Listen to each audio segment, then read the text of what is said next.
जी तो अस्सलाम वालेकुम व्यूअर्स, क्या हाल है आप सबके? ठीक ठाक हैं? तो कैश फ्लो बजटिंग का ये नेक्स्ट क्वेश्चन है, जिसमें क्वेश्चन में थोड़ा सा चेंज है। वो क्या चेंज है कि जो इसमें ऑपरेटिंग कैश फ्लो आएगी हमारे पास, उसमें थोड़ा सा चेंज आया है। बाकी सारा क्वेश्चन वही है, तो मैंने सोचा ये आपसे डिस्कस कर लूँ। सबसे पहले क्या कह रहा है, the Francisco fabrication is considering automating it's existing final costing and assembly department. Automation करना चाह रहा है अपने असेंबली डिपार्टमेंट में। The plant manager has accumulated the following information for you. ये इंफॉर्मेशन है, जो क्वेश्चन है असल में ये है। The automation proposal would result in reduced labor cost of $1,50,000 per year. तो अगर आप चैनल पर नए हैं, आपको ये समझ नहीं आ रहा है ये क्या हो रहा है, तो आप इसके लिए मेरा जो ना इससे इससे पीछे वाला लेक्चर देख सकते हैं, जिसमें मैंने ये सिखाया हुआ है कि कैश फ्लो क्या है और बजटिंग क्या है। उसका लिंक मैं ऊपर आई बटन में दे दूंगा। आप जब वो लेक्चर लेंगे तो आपको अंडरस्टैंड हो जाएगा ये क्वेश्चन किससे। The cost of defect is expected to remain 5,000 even it is new automation proposal accepted।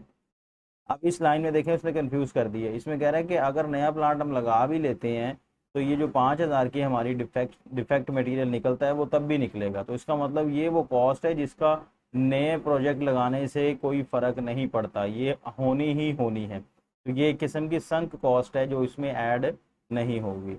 The new equipment costing ₹5 lakh would need to purchase. के ऊपर 1,50,000 है कि ये लेबर है। Result in reduce labour cost, मतलब जो हमें सालाना लेबर कॉस्ट हमारी कम होगी वो 1,50,000 होगी। और जो न्यू इक्विपमेंट हमें परचेज करना है वो 5 लाख रुपए का है। The equipment fall in 3 year property class. ठीक हो गया, जो डेप्रिसिएशन हमने लेनी है वो 3 ईयर वाली क्लास वाली लेनी है। The useful estimated life of the equipment is 4 year. वो हमने जो एस्टिमेट कर ली जी 4 ईयर है, इसका मतलब 4 सालों तक हमें ये 1.5 लाख रुपया आता रहेगा जब तक मशीन इस्तेमाल होती रहेगी। लेकिन हमने उसमें डेप्रिसिएशन जो चार्ज करनी है वो 3 ईयर क्लास वाली पे चार्ज करनी है। द एस्टिमेटेड सॉल्वेज वैल्यू 50,000 आ गई। The annual maintenance cost will increase from 2,000 to 8,000 if a new equipment is purchase. वो कह रहा है अगर नया परचेज आप करते हैं तो जो आपकी 2,000 वाली मेंटेनेंस कॉस्ट थी अब वो 8,000 पे पहुंच गई है। इसका मतलब 6,000 रुपये आपको एक्स्ट्रा इस प्रोजेक्ट की मदद से आपके ऑपरेटिंग रेवेन्यू में फर्क पड़ गया। मतलब ऑपरेटिंग रेवेन्यू जो हमारा सबसे पहला ऑप्शन होता है क्वेश्चन का, उसमें 6,000 रुपये का इंक्रीमेंट आ चुका है। तो ये इस क्वेश्चन में एक नई चीज आई है। एक ये वाला पॉइंट नया आया है क्वेश्चन में, और एक ये वाला पॉइंट जो है ना क्वेश्चन में न्यू है। बाकी तो सिंपल ही है। टैक्स रेट भी 40% गिवन है। कैश फ्लो फाइंड करें, तो कैश फ्लो के लिए हम फिर एक्सेल पे जाते हैं। एक्सेल पे जाके देखते हैं हम सबसे पहले इनिशियल कैश आउट फ्लो। ठीक है, इनिशियल कैश आउटफ्लो जो हमने बिजनेस स्टार्ट करना है उसमें हमारा लगेगा वो कितना है, 5 लाख, जो कि ये लिखा हो ये यहाँ पे। ठीक हो गया, ये वाला 5 लाख हमारा।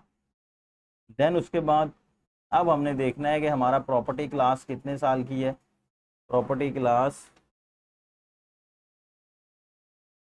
ये है जी हमारी 3 year property class.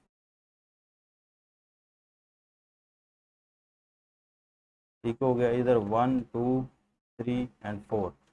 3 year property class है तो 4 साल की उसकी डेप्रिसिएशन होगी, और हर साल हमें जो बेनिफिट मिलना है वो 1.5 लाख रुपए का मिलना है। 1.5 लाख का हमें हर साल बेनिफिट मिलेगा। ठीक है, ये हमारा सेविंग्स, एनुअल सेविंग्स। इसमें हमने एडजस्ट करना है जो हमारा मेंटेनेंस कॉस्ट थी, ये वाली जो 6,000 वाली है, ये हमें इस प्रोजेक्ट की वजह से बियर करनी पड़ रही है। ठीक है, आप मेरा जो ना हाइड ही कर दें, ये लें। इस प्रोजेक्ट की मदद से आपको जो बियर करनी पड़ रही है वो 6,000 है, इन दोनों का डिफरेंस है। ठीक है, तो वो आपने एडजस्ट करना है। यहाँ पे कितना आ गया, 6,000। हर साल आपको 6,000 जो है ना वो बियर करना पड़ेगा इस वजह से। तो अब ये जो 5,000 है इसका कोई फर्क नहीं पड़ेगा। ये जो यहाँ पे 5,000 है ये तो आपको बियर करना ही पड़ेगा, चाहे प्रोजेक्ट लगाएं चाहे ना लगाएं। हमने कैश फ्लो पे इफेक्ट देखना है कि हमारे प्रोजेक्ट लगाने से कितना फर्क पड़ा। तो ये 6,000 यहाँ पे आ गए। इसको आप कह लेंगे नेट ऑपरेटिंग रेवेन्यू। कितना आया जी ऑपरेटिंग रेवेन्यू, इसमें से इसको कर दें माइनस, तो ये आपका सारों का सारा ऑपरेटिंग रेवेन्यू ये आ गया। और इसमें कुछ नहीं चेंज होना, अब इसमें सिर्फ डेप्रिसिएशन लगेगी, लेस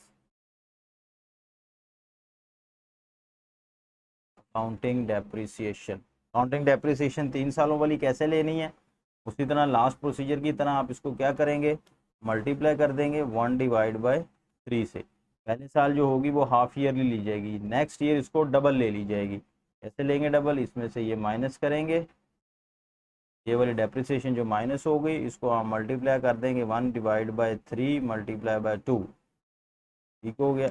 ये हमारी नेक्स्ट ईयर की डेप्रिसिएशन आ गई। देन उसके बाद फिर जो थर्ड ईयर की होगी उसमें से फिर ये क्या करेंगे, माइनस कर देंगे, माइनस कर दी हमने ये वाली वैल्यू, ये भी माइनस कर दी हमने, इसको हमने मल्टीप्लाई कर दिया जी किससे, 1/3 मल्टीप्लाई बाय 2, ये तीसरे साल आ गई। अब इन सारों को जब आप माइनस करेंगे 5 लाख में से, तो वो आपकी चौथे साल की डेप्रिसिएशन आ जाएगी।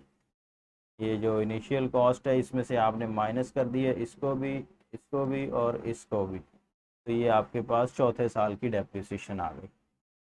ठीक हो गया, ये इसको हम अंडरलाइन कर लेते हैं ताकि वो समझ लग जाए ये क्या है। देन उसके बाद अब ये डेप्रिसिएशन फिर इसमें से माइनस होगी,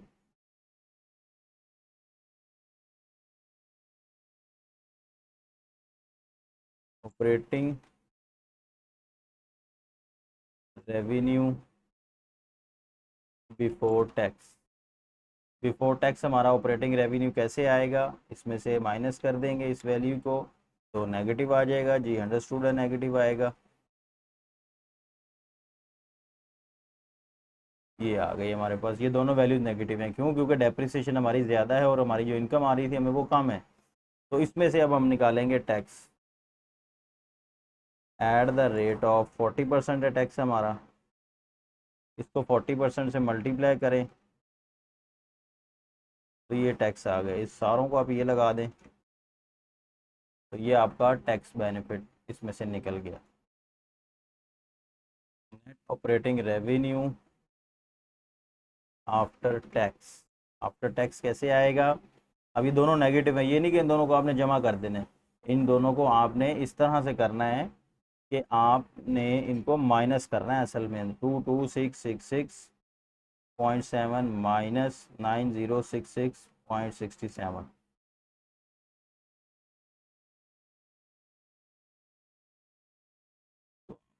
में ख़त्म कर लें।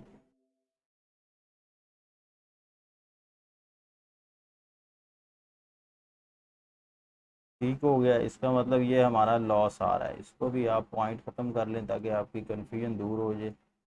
ये भी ख़त्म कर लें पॉइंट, ये भी ख़त्म कर लें पॉइंट, इसे भी पॉइंट से ख़त्म कर दें। लें जी 13,000 माइनस, आप इसको कह लें, यहाँ पे माइनस लगा लें ताकि आंसर आपका माइनस वाला आए। ये जी 13,000, पहले आपका 22,000 लॉस था, टैक्स बेनिफिट होने के बाद आपको 13,000 लॉस अब आपका शो होगा। इसी तरह इधर भी कर लें आप, ये वाली बड़ी वैल्यू में से आप माइनस कर दें इस वैल्यू को, तो ये भी आपका क्या कहलाएगा 78,000। ये इसका क्यों नहीं आया यहाँ पे, minus this value plus this value,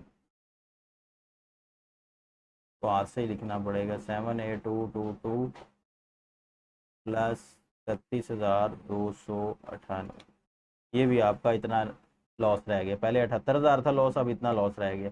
then उसके बाद इसको इसमें से माइनस कर दें सिंपल, देन इसको भी आप इसमें से माइनस कर दें, तो ये आपका net operating revenue after tax, net operating revenue